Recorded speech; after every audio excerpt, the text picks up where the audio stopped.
മറ്റു വാർത്തകളിലേക്ക് പോകാം നമുക്ക്. തൃശൂർ അതിരപ്പിള്ളിയിൽ മസ്തകത്തിൽ മുറിവേറ്റ ആനയുടെ ചികിത്സാ ദൌത്യം ഇന്ന് പുനരാരംഭിക്കും. കൂട് നിർമ്മിച്ച ശേഷം കുങ്കിയാനകളുടെ സഹായത്തോടെ ആനയെ കോടനാട്ടേക്ക് മാറ്റാനാണ് തീരുമാനം. മറ്റ് 2 കുങ്കിയാനകളെ കൂടി ഇന്ന് എത്തിക്കും. ഡാനി പോൾ വിവരങ്ങളുമായി. ഡാനി, ഇന്നിപ്പോ 2 കുങ്കിയാനകൾ കൂടി എത്തുന്നതോടെ ദൌത്യം സ്മൂത്തായി മുന്നോട്ട് കൊണ്ടുപോകാമെന്ന് തന്നെയാണോ വനം വകുപ്പിന്റെ പ്രതീക്ഷ? ഈ ആന, മുറിവേറ്റ ആന ഇപ്പോഴും വനം വകുപ്പിന്റെ നിരീക്ഷണ വലയത്തിലുണ്ടോ?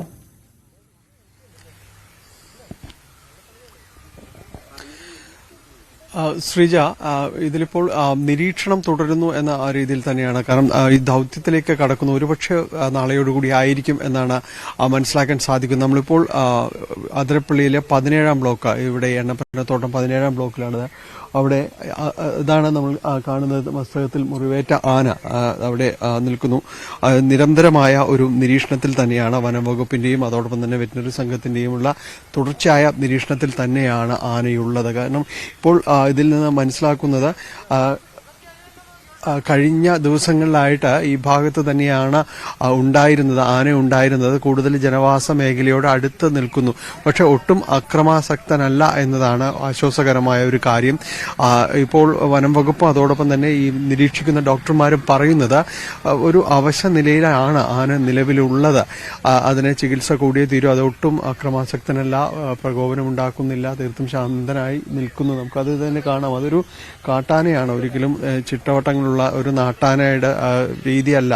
പക്ഷെ ഇപ്പോഴും അത് വളരെ ശാന്തമായി നിൽക്കുന്നു എന്ന് പറയുന്നത് തന്നെ അതിന്റെ മുറിവിന്റെ അസ്വസ്ഥതകളിലാണ്. അത് വലിയ രീതിയിൽ അതിന് ഒരു പഴുപ്പും കാര്യങ്ങളും എല്ലാം തന്നെ ഉണ്ട്. അതിന്റെ മസ്തകത്തിലേറ്റ മുറിവ് ഗുരുതരമാണ്. അതുകൊണ്ട് തന്നെയാണ് ഈ രീതിയിലേക്ക് വന്ന് ഇങ്ങനെ ഒരു ശാന്തനായി നിൽക്കുന്നത് എന്ന് പറയുന്ന അവശ്യ നിലയിലേക്ക് എത്തിയിരിക്കുന്നു എന്നതുകൊണ്ട് തന്നെയാണ് എന്നതാണ് ഇവർ ഈ രംഗത്ത് പരിചയമുള്ളവർ തന്നെ പറയുന്നത്. ഇനിയിപ്പോൾ ഇതിന്റെ ഒരു അഭയാരണ്യത്തിലേക്ക്, കോടനാടുള്ള അഭയാരണ്യത്തിലേക്ക് ആനയെ ഇത് മയക്കുവെടി വെച്ച് പിന്നീട് കുങ്കിയാനകളുടെ സഹായത്തോടെ അവിടേക്ക് എത്തിക്കുക, തുടർന്ന് അവിടെ ചികിത്സ നൽകുക എന്നതാണ് ഈ ഒരു പ്രൊജക്ട്, ഈ ഒരു ദൌത്യം എന്നതായിട്ട് പറയുന്നത്. അപ്പോൾ അഭയാരണ്യത്തിലെ ആ കൂടിന്റെ ഉറപ്പ് അടക്കമുള്ള കാര്യങ്ങൾ കഴിഞ്ഞ ദിവസങ്ങൾ പരിശോധിച്ചത് ഒന്നുകൂടി ബലപ്പെടുത്തേണ്ടതുണ്ട് എന്നതാണ് അവർ പറയുന്നത്. അതിനുള്ള ജോലികൾ നടക്കുകയാണ്. നിലവിൽ 3 കുങ്കിയാനകളെ ഉപയോഗിച്ചുകൊണ്ടാണ് ഈ ഒരു ദൌത്യം പൂർത്തീകരിക്കാനായിട്ട് ഉദ്ദേശിക്കുന്നത്. അതിൽ വിക്രം എന്ന് പറയുന്ന കുങ്കിയാനെ കഴിഞ്ഞ ദിവസം ഇന്നലെ ഇവിടെ എത്തിയിട്ടുണ്ട്. 2 കുങ്കിയാനകൾ കൂടി ഇന്ന് ഇവിടേക്ക് വരുന്നു.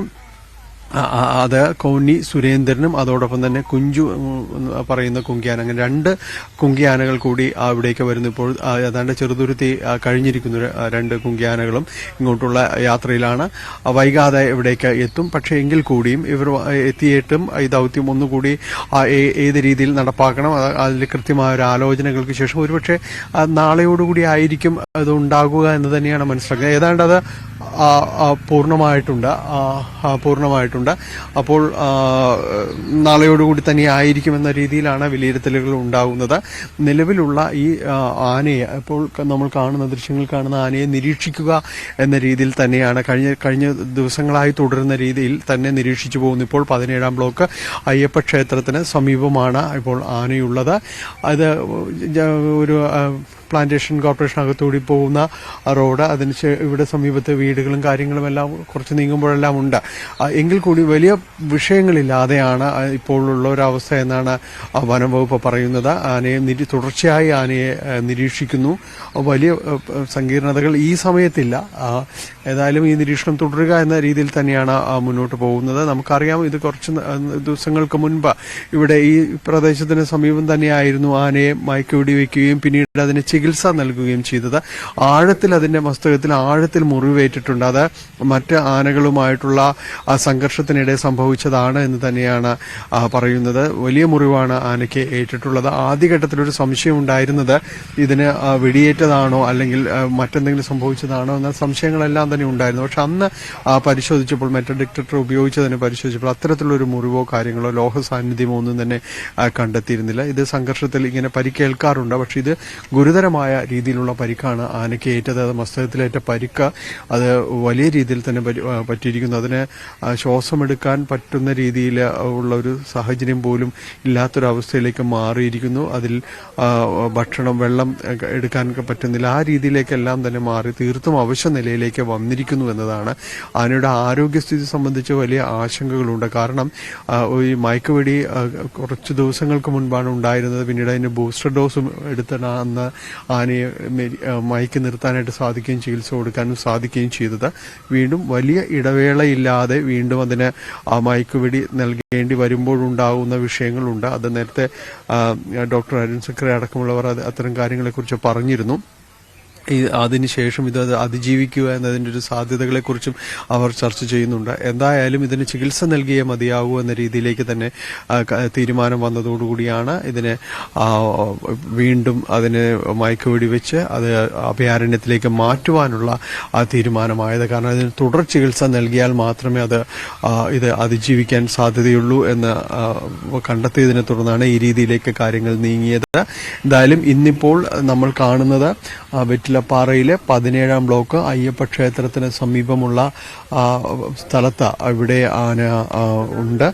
കഴിഞ്ഞ കുറേ മണിക്കൂറുകളായി ഇവിടെയാണ്. അതിന് നിരീക്ഷണം വനം വകുപ്പിന്റെയും അതോടൊപ്പം തന്നെ വെറ്റിനറി വിഭാഗത്തിന്റെയും നിരീക്ഷണം ഇവിടെയുണ്ട്. അത് നിരീക്ഷണത്തിൽ തന്നെ തുടരുകയാണ്.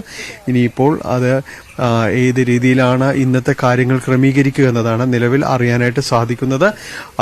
ഇതിനെ തുടർച്ചയായുള്ളൊരു നിരീക്ഷണം, അതിനുശേഷം മുഴുവൻ സന്നാഹങ്ങളോടുകൂടി ഒരുക്കിയതിനു ശേഷം കൃത്യമായൊരു കോർഡിനേഷൻ ഇക്കാര്യങ്ങളിൽ വന്നതിന് ശേഷം അതിനെ മയക്കുവെടി വയ്ക്കുക എന്നതാണ്.